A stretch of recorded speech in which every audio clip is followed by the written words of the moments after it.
विषय उद्या त्यांनी आंदोलन करतायत, चांगली गोष्ट आहे. त्यांच्या पक्षाचे काय ध्येय धोरण आहे, त्यांनी का आंदोलन हाती घेतलेलं आहे याबद्दल आपण जास्त चर्चा करणं योग्य नाही.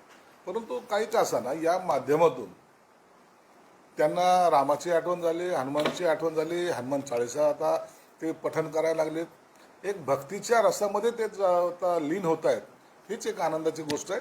म्हणून आमच्या त्यांना शुभेच्छा आहेत. नवनीत राणा अमरावतीमध्ये जे आरती करतायत, याच नवनीत राणांनी हनुमान चालीसा म्हटली होती आणि त्याच्यानंतर त्यांना अटक करण्यात आली होती. याच्या आठवणी आता जागे करून दिल्या जातात. तसंच होईल ना. नवनीत राणा दाम्पत्याने मुंबईला आरती करायचा प्रयत्न केला, सत्ता होती आपल्याकडे, ताकद होती, त्यांना तातडीने अटक केलं, 13 दिवस जेलमध्ये ठेवलं.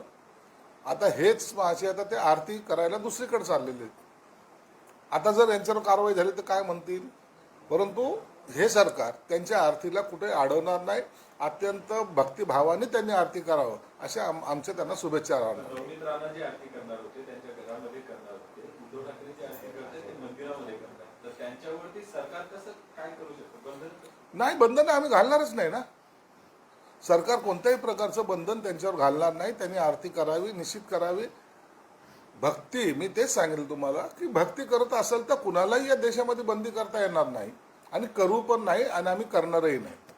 रामरक्षा या आंदोलनाचं निमंत्रण मुख्यमंत्र्यांनाही देण्यात आलंय, नागपूरमध्ये आहे म्हणून, आणि मोहन भागवतांनाही निमंत्रण देण्यात आलेलं आहे. एक दिवस प्रयत्न झाला. राम मंदिर उभारणीच्या सोहळ्याचा निमंत्रण जेव्हा त्यांना दिलं तेव्हा ते आले नाही. 3-4 दिवस अगोदर तर आम्हाला निमंत्रण मिळालं नाही म्हणून बोलत होते. परंतु नंतर निमंत्रण दिलं तर ते गेले नाही. म्हणून त्यांच्या निमंत्रणाचा स्वीकार इतरांनी करावाच असं त्यांनाही सुद्धा आग्रह धरू नये. म्हणून त्यांनी त्यांची भक्ती करावी. कोणी येऊ न येऊ, तो त्यांचा जो काय पक्षाचा कार्यक्रम आहे, हा राजकीय कार्यक्रम जो आहे तो त्यांनी व्यवस्थित पार पाडावा. नाही, पण असं देवेंद्रजींना किंवा यांना जे सल्ले देत आहेत संजय राऊत या वगैरे असे, हे कितपत योग्य वाटतात तुम्हाला? आता हे फुकटचे सल्ले कोण ऐकणार कोण आहेत? सल्ले देणं त्यांचं काम आहे, ते देतात सल्ले. आणि ह्या सल्ल्यामुळेच उद्धव साहेबांना आज नागपूरला जावं लागलं. तिथं जाऊन ते काय मिळवणार आहे ते घरी गेल्यानंतर संध्याकाळी विचार करतील. वर्षा बांगल्याच्या बैठकीनंतर एकनाथ शिंदेसोबत जयंत पाटलांची तासभर चर्चा झाली. अर्थ खात्याबाबत चर्चा झाल्याचं बोललं जात आहे. असं नाहीये. जयंत पाटील हे त्या पक्षाचे ज्येष्ठ नेते आहेत. निश्चित वर्षावर चर्चा झाली, त्यात काय राजकीय घडामोडी काय घडतायत की काय, किंवा एकनाथ शिंदे साहेबांवर बोलताना काय राजकीय चर्चा केली की काय, याचं कोणतीही माहिती जोपर्यंत मुख्यमंत्री, उपमुख्यमंत्री किंवा जयंत पाटील देत नाही तोपर्यंत यातली सत्यता इतर काही गोष्टीवर आपण मानू नये. त्यांचं स्टेटमेंट आल्यानंतरच खरं काय काय घडामोडी घडल्या हे कळेल. म्हणून ह्या चर्चा आता सध्याच्या घडीला या अनेक पक्षाशी चालू आहेत. पण जयंत पाटलांच्या पाठोपाठ पार्थ पवारही पोहोचले त्यानंतर तिथे, म्हणजे ही भेट झाल्यानंतर, म्हणून त्यात जास्त उधार आले. हो, होऊ शकतं ना. राजकारणामध्ये ह्या सगळ्या चेंजेस आता याची सुरुवात झालेली आहे. शरद पवार साहेब आता एनडीए बरोबर चर्चा करतात असं ऐकलंय. जयंत पाटील असेल, सुनील तटकरे असेल, ह्या वेगळ्या चर्चा करतात असं ऐकून आहे. म्हणून या चर्चेचा जो काही सारांश आहे किंवा याच्यातून जे काही निघणार आहे ते काही 2-4-8 दिवसामध्ये मला वाटतं बाहेर यायला काही हरकत नाही. आपणच भाकीत केलं होतं ना यांच्याबाबत, जयंत पाटलाबाबत. आता ते जवळ आलंय का ते पूर्ती होण्याचं? मी केलेले सर्व भाकीत आतापर्यंत खरे ठरलेले आहेत आणि म्हणून एक 8 दिवस थांबा, या भाकीताचा सुद्धा तुम्हाला एक अंदाज येईल. अनेक लोकांच्या ज्या काही भावना आहेत त्या भावनेचा शेवट या 8 दिवसामध्ये होईल असं मला वाटतं. शरद पवार पाटील कुठे प्रवेश करतील? जयंत पाटील कुठे प्रवेश करतील ते आता तर आजच्या घडीला तरी सांगता येणार नाही. जयंत पाटलांची काय मनस्थिती आहे किंवा त्यांच्या पक्षाची काय भूमिका आहे ते वरिष्ठ ते त्याच्यावर निर्णय घेतील आणि त्यानुसारच योग्य ती वाटचाल पुढे चालू राहील. परंतु मला आतापर्यंत त्यांच्या राजकीय काय चर्चा झाल्यात याबद्दलचं कोणतंही माहिती नाही. पण जयंत पाटील 8 दिवसात पक्ष सोडतील का हो? त्याबद्दलची कोणतीही माहिती आमच्याकडे नाहीये. त्यावर जो काय चर्चा झाल्यात का नाही किंवा काय चर्चा झाल्यात याबद्दल वरिष्ठ नेते निर्णय घेतील. याच अर्थ खात्यावरून दिल्लीमध्ये एकनाथ शिंदे यांनी जी अमित शहा यांची भेट घेतली, अर्थ खातं राष्ट्रवादीला जाऊ नये, ते शिवसेनेला मिळावं अशा असे देखील चर्चा दिल्लीच्या राजकारणात आता ह्या सगळ्या चर्चा चालत राहणार आहे. कोणतं खातं कुणाला जावं, कोणी काय घ्यावं. प्रथमतः यांचं काही मनोमिलन होतंय का याच्याकडे लक्ष द्या ना. जर ते झाल्यानंतरचं जर त्याच्या गोष्टी आहेत, म्हणून आता त्याच्यावर भाष्य करणं योग्य नाही. सोनम वांगचुक यांचं दिल्लीला आंदोलन सुरू आहे. 18 दिवस उपोषण झाले. आता उद्धव ठाकरे आणि राज ठाकरे पण एकत्र येत त्यांना पाठिंबा देणार आहे. शिवाजी पार्कवर रविवारी सभा घेत आहे. दिल्लीला जे उपोषण चालू आहे जवळपास 17वा-18वा दिवस आहे, 20वा दिवस आहे. त्यांची तब्येत खालावली चाललेली आहे आणि त्याच्यावर हायकोर्टाने सुद्धा काही सूचना दिलेल्या आहे सरकारला. सरकार त्या सूचनेची अंमलबजावणी करत आहे. परंतु मला असं वाटतं की या आंदोलनातून काहीतरी तोडगा हा निघाला पाहिजे. त्यांची प्रकृती खराब होणं हे योग्य नाही आहे आणि त्यानुसार सरकार सुद्धा पावलं उचलेल अशी अपेक्षा आहे. तुमच्या पक्षाची अधिकृत भूमिका काय आहे त्यांच्या उपोषणामध्ये? आमची भूमिका हीच आहे की याच्यातून सकारात्मक मार्ग निघावा, केंद्राने पण याच्यात हस्तक्षेप करावा आणि हे आंदोलन आता थांबवावं.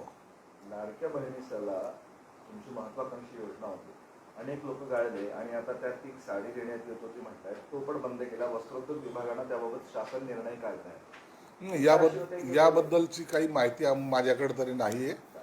त्या खात्याच्या संदर्भात काय काय निर्णय झालेत ते त्यांना चौकशी करून मी नंतर सांगेन.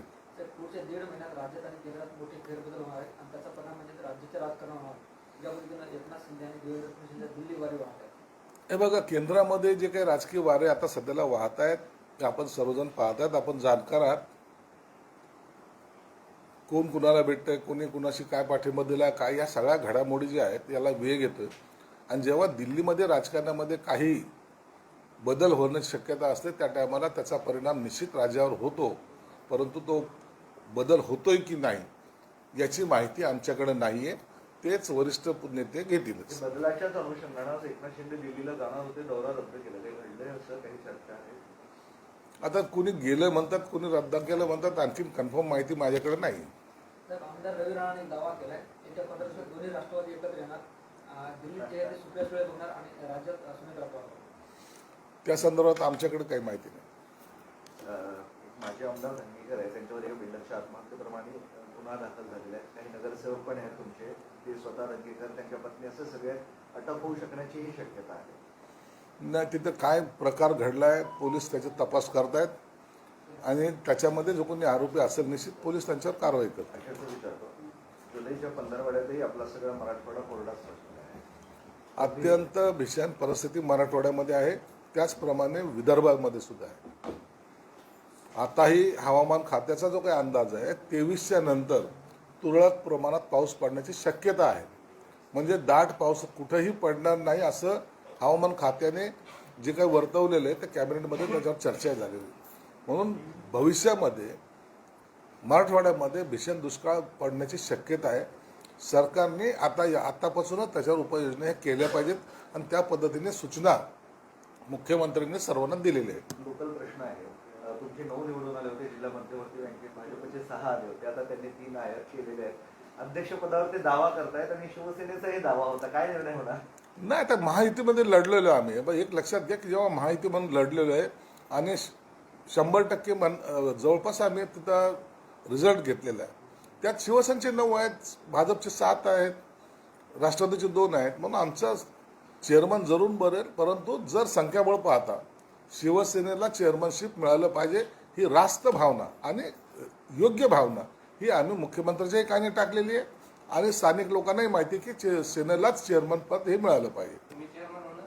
नाही, मी चेअरमन होणार नाही. यासाठी ते स्वतः आत्मसावी त्याची माहिती नाही, ते त्यांचं काय इच्छा आहे मला माहीत नाही. परंतु मी कोणत्याही चेअरमनशिपचं पद मी घेणार नाही. सामाजिक न्याय विभागाच्या महाराष्ट्रातील 6 अनुदान वसतिगृह बोगस आढळून आले. ते माहितीसमोर येते. त्यामध्ये 4 वर्षात त्यांनी जवळपास 1,62 लाख रुपयाचा निधी लाटल्याचं ते काय आलेलं आहे. 22 सामाजिक न्याय ऑफिसमध्ये तक्रार करायला गेले. तिथं त्या संस्थाचालकांनी त्यांना मारहाण केली. गुन्हाही दाखल झालाय.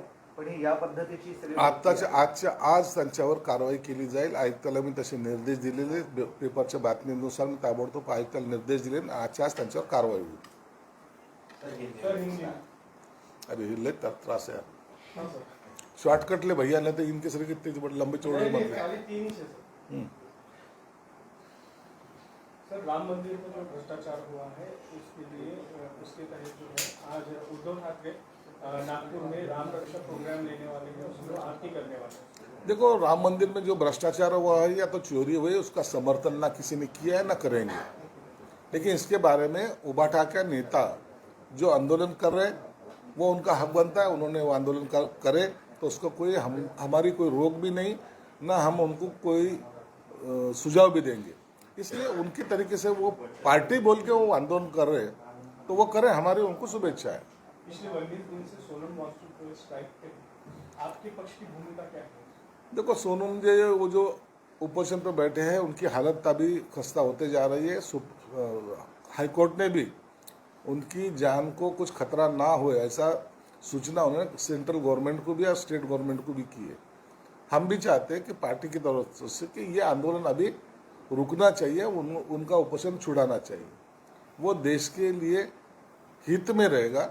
इसलिए हम भी केंद्र से विनती करेंगे कि ये आंदोलन को जो 20वां दिन चल रहा है आज, उनको उनका जो निवेदन है तो उनकी जो मांगे वो देख के ये आंदोलन किसी भी तरह वो रुकना चाहिए और उनकी जान बचना चाहिए। वंदे मातरम का अपमान या गायन में बाधा डालने वालों पर सजा का प्रावधान के लिए सरकार बिल पेश करने वाली है। वंदे मातरम पे अगर प्रावधान करने से बिल जो पेश करने वाली है वो कोई गलत नहीं है ना। जो देश में रहता है वो अगर उसके खिलाफ में कुछ अगर स्टेटमेंट देता है तो उनके ऊपर कार्रवाई होना चाहिए। ये इसके लिए ये बिल को भी हमारा पाठिंबा रहेगा। डिलिमिटेशन बिल के लिए सरकार अप्रैल में 293 उनके पास वोट थे, लेकिन इस 3 महीने के अंदर जो है तृणमूल कांग्रेस के 20, यूपीटी के 6 और आने वाले दिनों में डीएम के 22, एनसीपी के 8, अपक्ष 1, ऐसे 354 तक जा रहे हैं। 360 चाहिए, तो कहीं ना कहीं इंडिया अलायंस का डिलिमिटेशन होते दिख रहा है। इंडिया अलायंस अभी बची नहीं है। इंडिया अलायंस के बहुत सारे सदस्य एक तो पार्टी छोड़ दी है उन्होंने, या तो इंडिया एनडीए में मर्ज हो गए। इसलिए अभी डिलिमिटेशन का जो बिल आने वाला है उसको सबका पाठिंबा रहेगा और ये बिल ये अधिवेशन में पारित होगा। महापौरांनी मुख्यमंत्र्यांची भेट घेतली समांतर चलवाणी संदर्भात त्याविषयी कोर्टाने नाराजी व्यक्त केलेली आहे की हे कोर्ट असताना तुम्ही तिथे जाऊन राजकीय हस्तक्षेप नको करू. हे बघा, कोर्टाचा निर्णय हा वेगळा आहे आणि महापौरांचा अधिकार वेगळा आहे। उद्या मुख्यमंत्र्यांनी कोणत्याच गोष्टीमध्ये बैठक घेऊ नये असा कोणताही कायदा सांगत नाही आणि असा कोणताही आदेश कोणी कोणाला देऊ शकत नाही। हायकोर्टाने मॉनिटरिंग करणं हा विषय वेगळा आहे, परंतु महापौरांची सुद्धा एक जबाबदारी आहे। ते संवैधानिक पद आहे, मुख्यमंत्रीचं पद आहे संवैधानिक आहे आणि मग अशा वेळेला एखाद्या विषयावर गांभीर्याने चर्चा करणे किंवा बैठक घेणे हा त्यांचा अधिकार सुद्धा आहे। म्हणून त्याच्यावर गदारोळ होण्यासारखं काही नाहीये आणि म्हणून मला वाटतं महापौरांनी योग्य तो पत्र दिलं होतं। बैठक झाली होती पाण्यासंदर्भामध्ये काय काय सांगितलं? बैठक झाली होती, बैठकीमध्ये सगळा आढावा घेण्यात आला। किती पाणी येतं, 200 MLD पाणी जर शहरात येत असेल तर पाण्याचा इतका गॅप कसा, हे कोणी विचारायला नको का? 53 टाक्या इथं बांधायच्या, त्यापैकी 9 टाक्या पूर्ण झालेल्या आहेत असं म्हणताय, मग बाकीच्या टाक्या काय 5 वर्षात होतील का? म्हणून ह्या सगळ्या गोष्टीचा स्टडी किंवा त्याच्यावर नियंत्रण हे अधिकाऱ्याचं असलं पाहिजे। म्हणून मुख्यमंत्र्यांनी 2 वरिष्ठ अधिकारी प्रधान सचिवाच्या लेवलच्या अधिकाऱ्याला इकडं या आठवड्यामध्ये भेट द्यायला सांगितलेली आहे आणि म्हणून मॉनिटरिंग करणं हे महत्त्वाचं काम आहे। अधिकारी जर IAS अधिकारी जर आले तर त्यांनी घेतलेल्या बाकीच्या सगळ्या आढावा त्याचा परिणाम निश्चितच कामकाजावर होतो आणि या शहराला लवकर पाणी मिळण्यासाठी त्याचा फायदाही होईल। मुख्यमंत्री संतापलेले होते असं काय होतं? मुख्यमंत्री काय सर्व संतापलेले होते। आम्ही जनतेला दरवेळेला काय आश्वासन द्यायचं आणि ती तारीख पुढे जायची, हे कितपर्यंत चालणार आहे? हा तारीख पे तारीखचा जो खेळ आहे हा कुठेतरी थांबला पाहिजे, ही त्याच्यामागची भूमिका आहे।